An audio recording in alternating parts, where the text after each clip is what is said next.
तो फ्रेंड आज की वीडियो में हम बात करने वाले हैं, अगर आप अपने मोबाइल फ़ोन में रैगडॉल फिस्ट्स नाम का एप्लीकेशन इस्तेमाल करते हो, काफ़ी लंबे समय से आप इस पार्टिकुलर एप्लीकेशन का इस्तेमाल कर रहे हो, लेकिन अभी प्रेजेंट में ये एप्लीकेशन आपके मोबाइल फ़ोन में ओपन नहीं हो रहा है, कोई टेक्निकल ग्लिच आ रहा है, कोई इश्यू आ रहा है।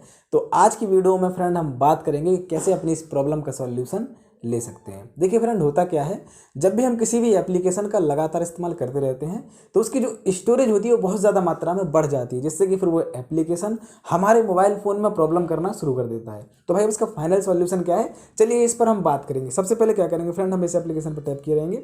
यहाँ आपको दो ऑप्शन दिख रहे होंगे, पहला दिख रहा होगा ऐप इन्फॉर्मेशन, दूसरा दिख रहा होगा डिलीट। डिलीट यानी अनइंस्टॉल। अनइंस्टॉल करने की आपको बिल्कुल भी जरूरत नहीं है फ्रेंड, सिंपली आपको यहाँ पे ऐप इन्फॉर्मेशन वाले बटन पर क्लिक कर देना है। यहाँ आपको स्टोरेज यूसेज पे जाना है फ्रेंड, यहाँ क्लियर किया जो क्लियर डेटा कर देना है, कर दीजिए, कोई दिक्कत नहीं है। उसके बाद फ्रेंड आपको बैक आना है। बैक आने के बाद आपको इतने सारे ऑप्शंस देखने के लिए मिल जाएंगे, ठीक है ना फ्रेंड। आपको यहाँ पे सिंपल तरीके से एक ऑप्शन दिख रहा होगा। अब यहाँ पर आपको लास्ट स्टेप में प्ले स्टोर पर जाना है और यहाँ पे सर्च करना है क्या, रैगडॉल फिस्ट्स।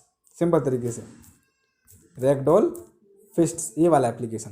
तो फ्रेंड यहाँ पर अब आपको इस एप्लीकेशन को ओपन कर लेना है, प्ले कर लेना है। ये एप्लीकेशन आपके मोबाइल फ़ोन में स्मूथली वर्क करने वाला है। तो फ्रेंड मैं आशा करता हूँ कि आज की वीडियो आपको पसंद आई होगी। वीडियो अच्छी लगी हो तो चैनल सब्सक्राइब कर लीजिए और वीडियो को लाइक कर लीजिए। मिलते हैं अगली वीडियो के साथ, तब तक के लिए ख्याल रखिए अपना, स्वस्थ रहिए, मस्त रहिए। Thank you so much.